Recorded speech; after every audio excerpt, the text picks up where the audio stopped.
Well, welcome back to another edition of the Real Life Finance Podcast. I am your host, Ben Juergens.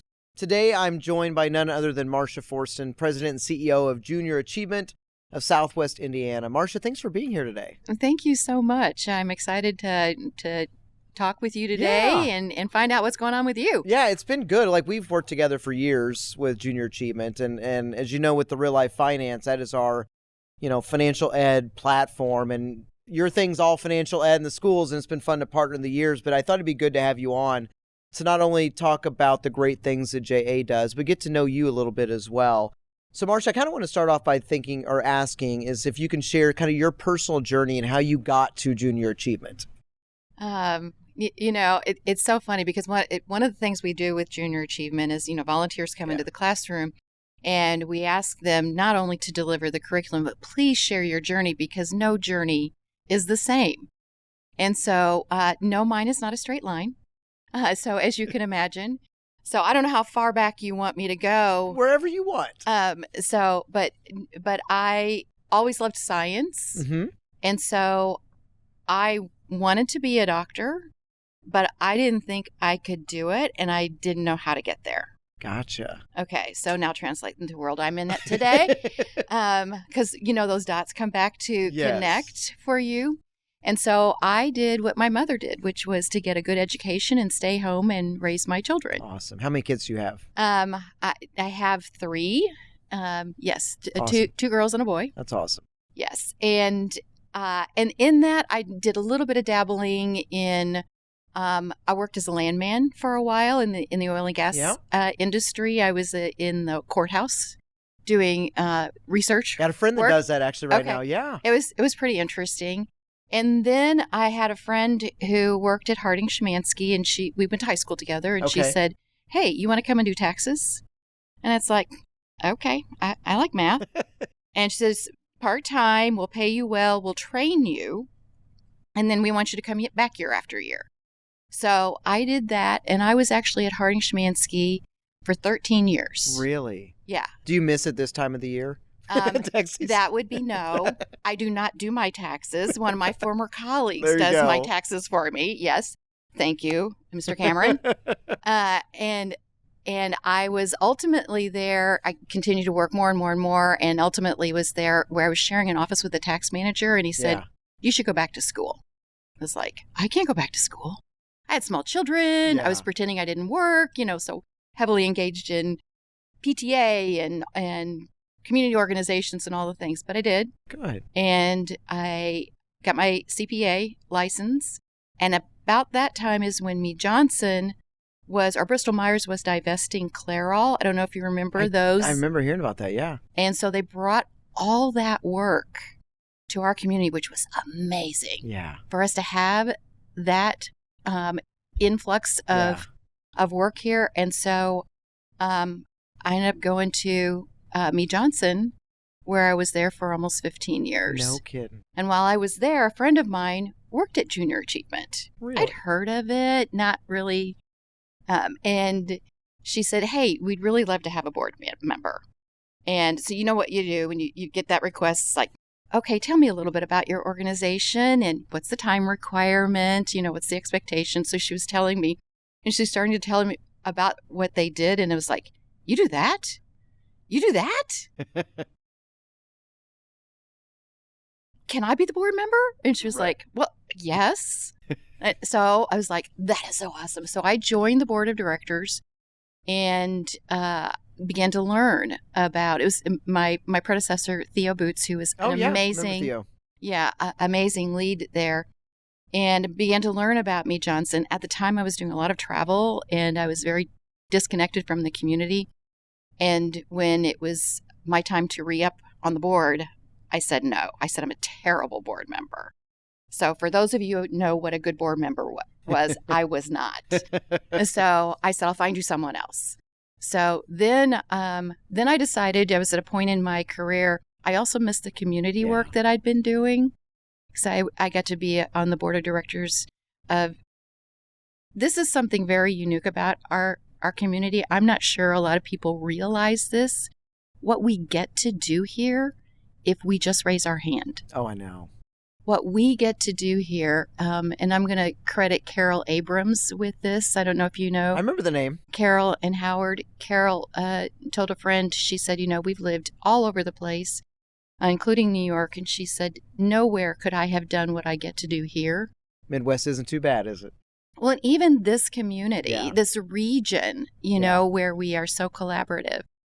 And so I was ready to leave Mead Johnson, and this opening came about. And I was like, I don't know. I just want a little job. And so you know how things in life happen.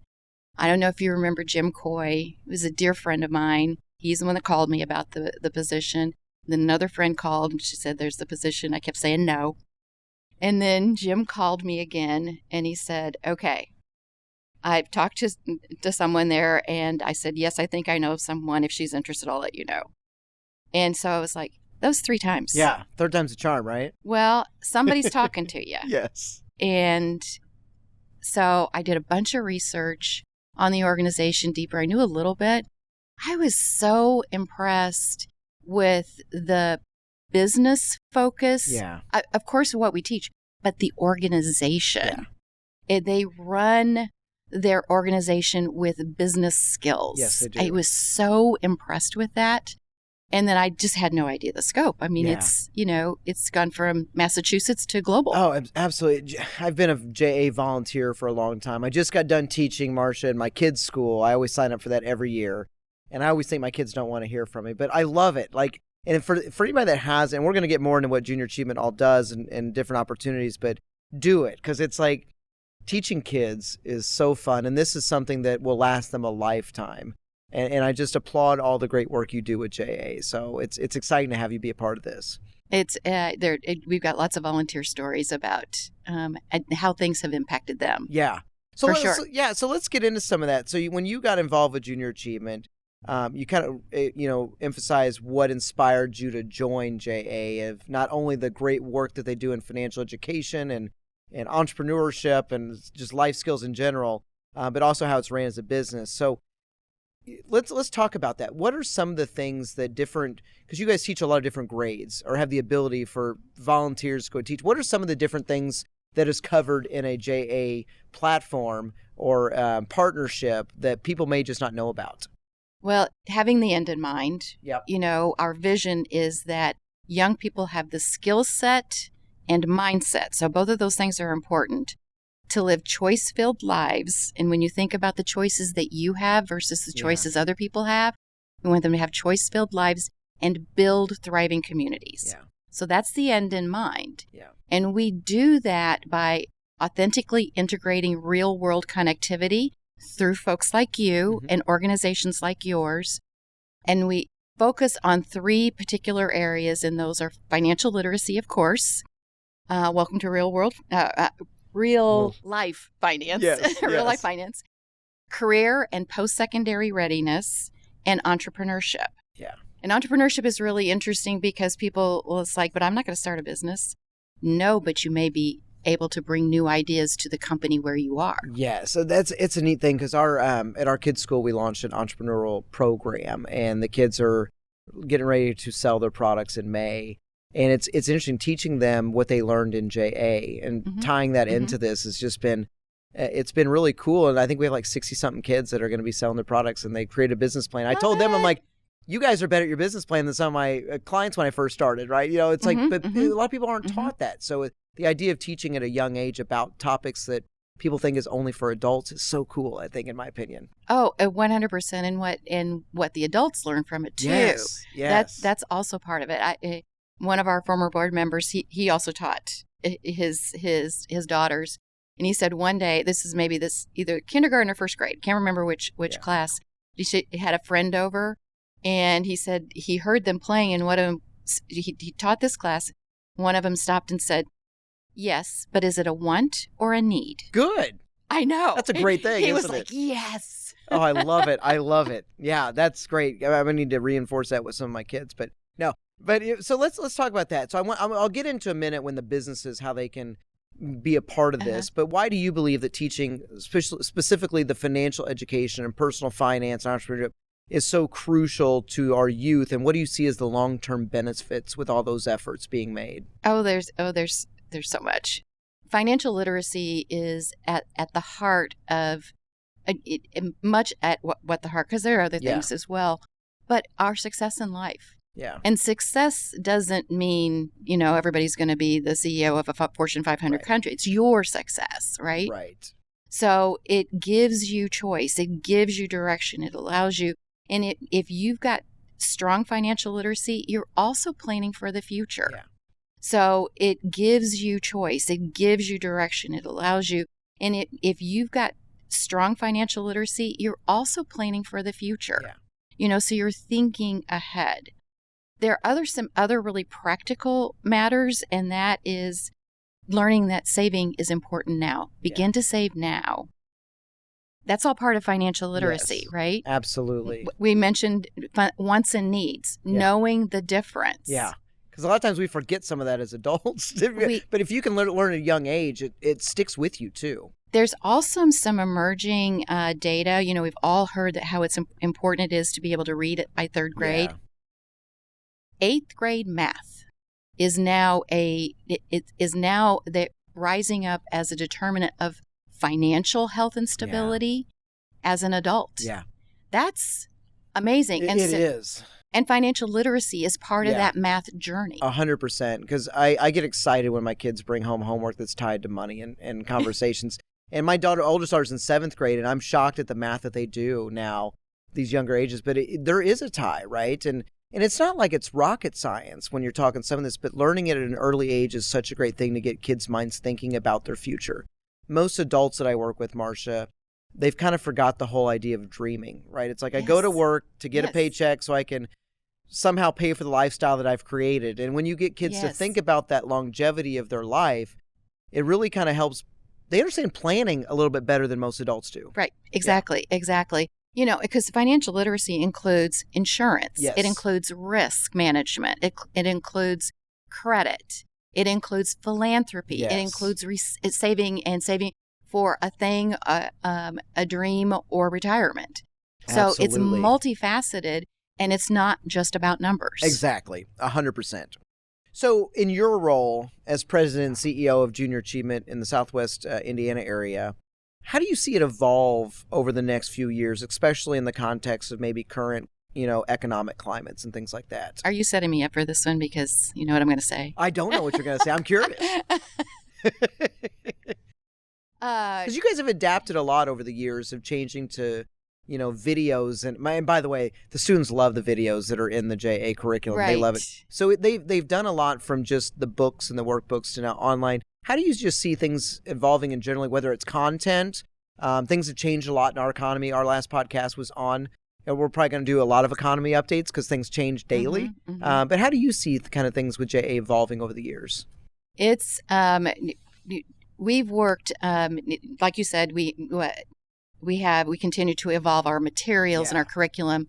And for the folks that may not know, it is tied back to state academic and employability standards. Yep. So it's aligned with what these educators are trying to accomplish, right?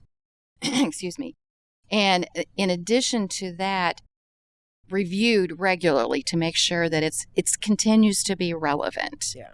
And the efficacy is there, so the effectiveness of the work.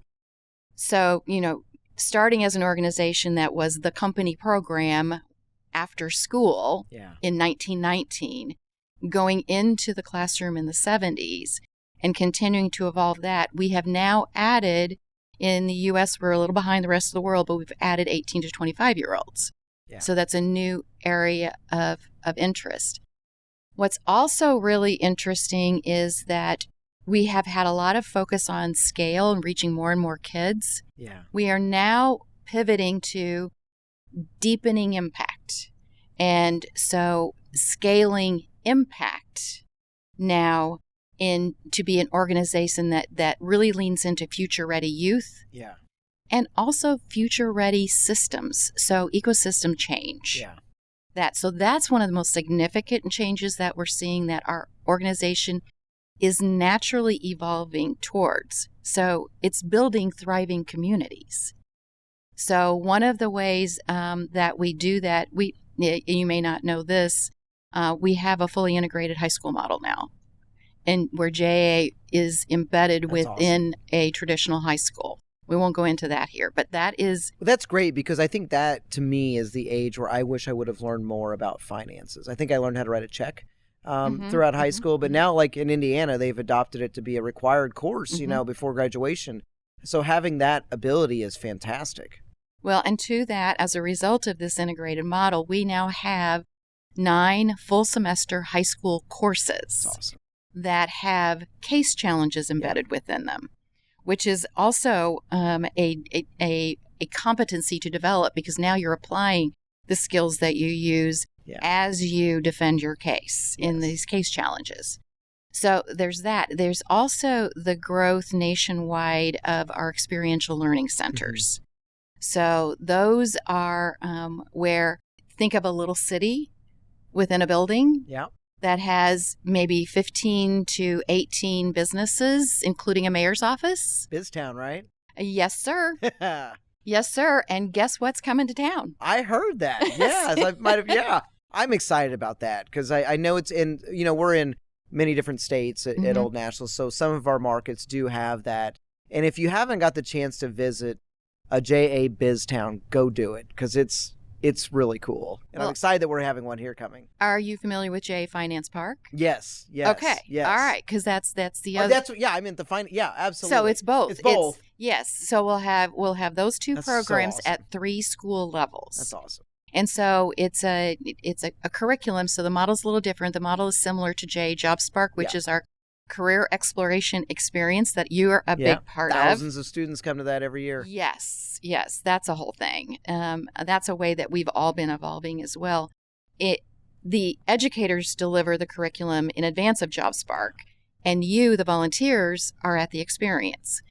BizTown and Finance Park are the same way, where they deliver the curriculum in the classroom. Yeah. And then they come and spend a day at this. Yeah, so that's pretty exciting. We've also just with we have a financial literacy, actually 2 courses, financial literacy courses.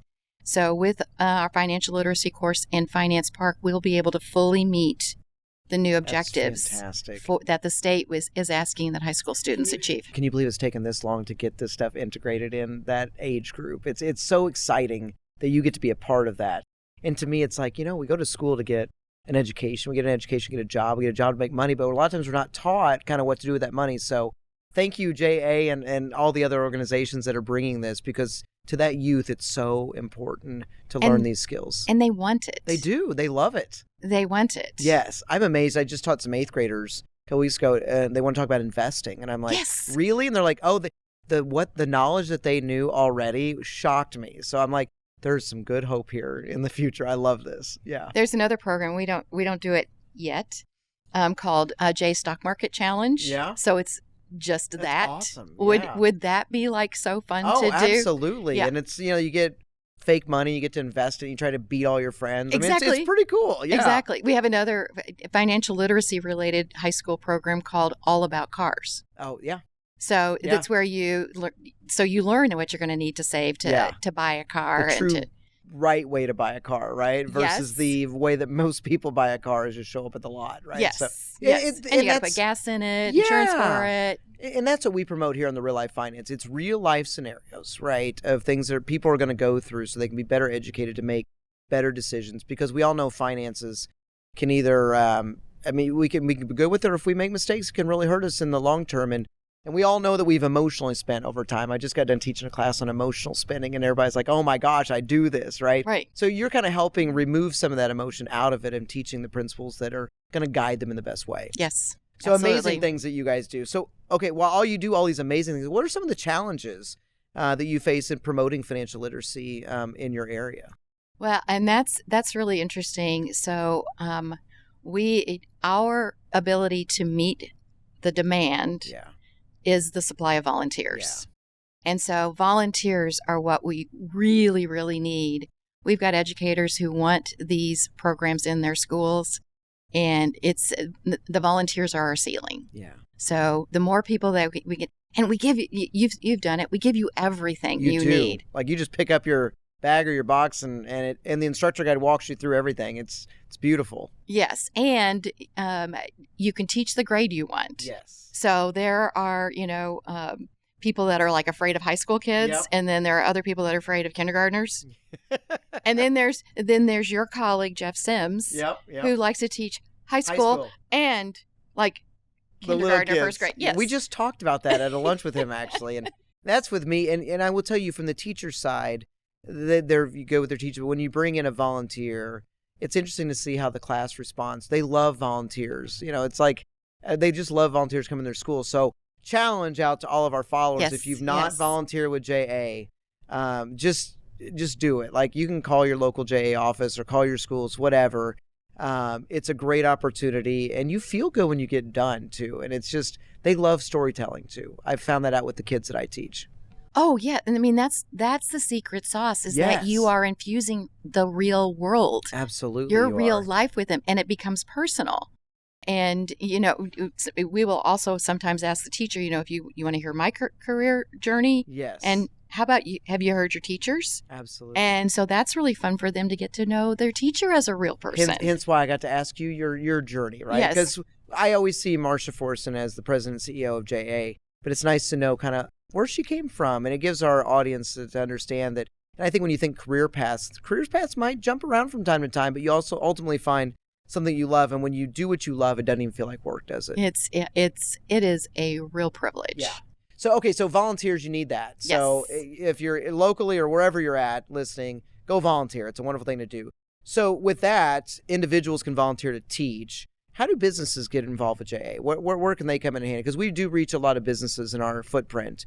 How do they, how can they help with junior achievement? Well, certainly by providing volunteers and funding support. Yeah. 100%. We need to keep our doors open and our people employed and be able to bring this wonderful work to our region. Yeah. So funding and volunteers. We would love for you to be a partner with us at J JobSpark. Yeah. That is, oh my gosh, it's just, I can't believe you guys blow me away every year when we have a video made and Stan Newman with Tim Tincher do our video, and they find the most incredible kids. They do. In the last video, there's a young lady, she's talking about, I think I want to be a veterinarian. And she says something else. I can't remember what the other one was, but it's kind of related. Maybe she said it, or a teacher. And she said, but when I went to the construction cluster and I saw all the things that they do there. Yes. And you're like, my head just explodes. Yes. And it's like, that's what we want. Yeah. So for those that don't know JA JobSpark, lots of businesses all around a giant building, basically demonstrating products or services or different themes. And the kids get to all come in. I can't remember how many thousands we had this year. It's about 4,000 kids. 4,000 kids. Yeah. And it's just, and we got to meet with them and talk with them. And I know there was another group that had a company that had puppies. And I'm like, how are we going to compete with puppies? Like, But you can. I know you can. Because Yes. not everybody likes puppies. Absolutely. I don't know who those people are, but Doggone it. I know. It's one of those things. But well, and what you do is not only talk with them, and that's the other thing. We captured kids saying, I can't believe they took the time to talk with me. yeah. They're there for 2 hours, 8 different career clusters, Yeah. and they felt like they were in personal conversation Yes. with you. Yes. That's amazing. And then the other thing is how you attract them is by the activities that you generate that are related to the jobs. Exactly. So we want kids to know about all the opportunity here. Yes. Which is why it's so important for you as a volunteer as you go in and teach that financial literacy class. You're telling them about your company, your role, and why you love it. Yeah. And Maybe what I you bring get to this do. podcast set up and we interview kids about maybe that That's could be a great We're going to idea. talk about that because I'm working on my activity now. Okay. So excellent. Oh, Excellent. that's a great idea. That could my be gosh. fun. That could Oh be a lot my of gosh, fun. yes. And kids are into podcasts, right? So 100%. I'm going to have a kid or maybe a couple of them on the show in the future. I'm amazed how much kids do talk about money and are interested. So we're gonna do that. But you mentioned, Marcia, that JA went back to 1919, which Yeah. was really impressive to me. So they've adapted to change over the years. So what if you want to share into that any pieces that you've seen as the greatest change? Because that's a long time to be around. That's a long time. It is. I mean, how many organizations can say that? And our reach is stronger and greater than ever. Yeah. Our worldwide organization, in fact, for the 4th year in a row, has been nominated for the Nobel Peace Prize. That's awesome. But when you think about it, and this Ashish Advani is the CEO of JA Worldwide, when we're able to show kids a way that they can contribute to the world, we are all wired for service, whether we have it here or we have it here. Yeah. It's here. We are all wired. And Jay put together a really wonderful video about the meaning of work. It's not just a job. It's not just a paycheck. It's part of what we give to the world. Yeah. And when we help connect kids with their sense of purpose and give them the skills, just think about what a more peaceful world it is. Absolutely. So that is one thing as we do that. The other thing that we continue to do is to, again, deepening this impact, becoming a more sophisticated organization, not just kits in the classroom, which is super, super impactful, but now this integrated school model. We're looking at what we do next phase in workforce development. So these experiential learning centers that are taking off across the country. So deep work is happening. And the other thing that I love about this organization, which I'm sure you love about yours, is the spirit of innovation and the desire to continuously improve and be better. Yeah, absolutely. I love it. And that's why I wanted to get you on here, because what I do of teaching financial ed and personal finance for a living mirrors up so close to what the mission of junior achievement is. So it just seemed like a perfect fit. So before we go into our lightning round questions, which we'll do in a minute to get to know more about you, Marcia, I want to ask, how does JA measure success and impact of the programs for the students and communities they operate in? That's a really great question. That has a wonderful range of responses. One of which is, of course, we're always measuring the number of students, the number of classes, and instructional contact hours. So we're measuring the scale. Yeah. So, and that is, we get verifications and we do third-party verifications to ensure that the data is solid. Good. Another data point is pre and post tests developed by our J evaluation team. We have a professional evaluation team. We also do surveys with our volunteers, our educators, yes, and our students. All of that helps to inform us of not only is JA's curriculum, is it effective, but are we implementing it well? Right. And then we also do alumni studies, and those are studies where we can now go back to people who have had JA in whatever form or fashion, and we can find out from them what's been the long-term impact. That's cool. And what we see is they have less debt than the general population. Yeah. They have a higher educational attainment than the general population. They are able to afford to buy a home before others in their age group. We're talking about the young people today. They are independent sooner. So good. Yes, they're in their dream job more than the general population. Oh, that's great. And that's the goal, right? Is the mission of what JA does, like I said, aligns a lot with what we do from the educational side, but it's getting kids prepared so that they can do the things quicker and be more successful, and I love it. I love it. So, Marcia, what we like to close with is a little bit of lightning round questions. And I'm going to ask you 5 questions, and you can just, short answers. We just want to get to know you a little bit. So the first question I have for you is, what's the most valuable lesson that you've learned so far in your career? That everything we do in life stacks to who we become, right? Yeah. The failures are as important, if not more important, than the successes that we have. I can't agree with you more on that, because I've failed a lot of times too, but it helps us learn and be better, and I love that answer. All right, so if you could master any skill, what would it be? Oh, this is so funny, because I was thinking, took it as should this be a business answer But the first thing that popped into my head, I want to sing. I want to be able to Well, you got a mic sing. right here. No, Well, I was kidding. no. Well, and I am in the church choir, but it's church. They have to let me. Yep. But I would love, oh my gosh, I would love to be able to sing. Well, let's go karaoke soon and we can work on that. Oh, no, you don't want to do that. Unless it's a comedy night. There you go. Know, There you go.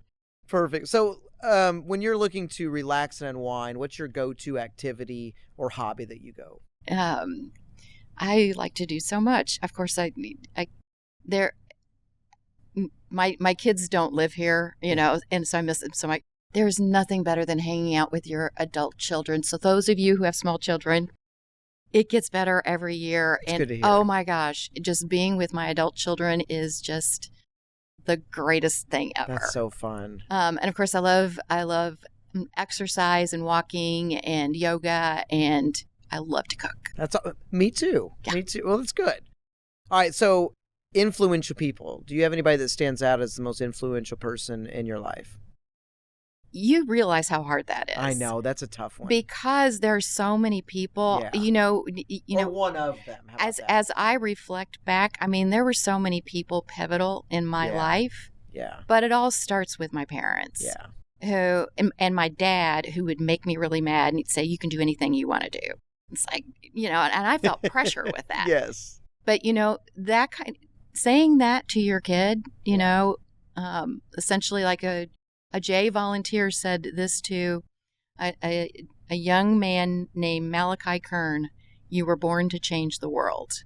And it changed his life forever. That's so awesome. And so I just know the example. They were involved in the community. They felt like they could conquer anything, and they had confidence in me. And so that's awesome. And then there's, but there are too so many people. Yeah. Maybe I should say an influential person. Absolutely. Yes. Lots of great people in your life as role models and learners. So, and then what's one advice, if you could go back in time, that you would give to yourself? A piece of advice you would give your younger self? Probably, I don't know if you remember Dick Schmansky. I remember the name. Dick Schmansky. So he was Artie Schmansky. Yeah. And I made a mistake on a tax return. And I was like mortified. Yeah. I felt awful. So I'm in his office talking to him, and my head's down and all that. And he was like, "What? You think you're perfect? You're not. Get over it." That's what I would tell my younger self. I love that.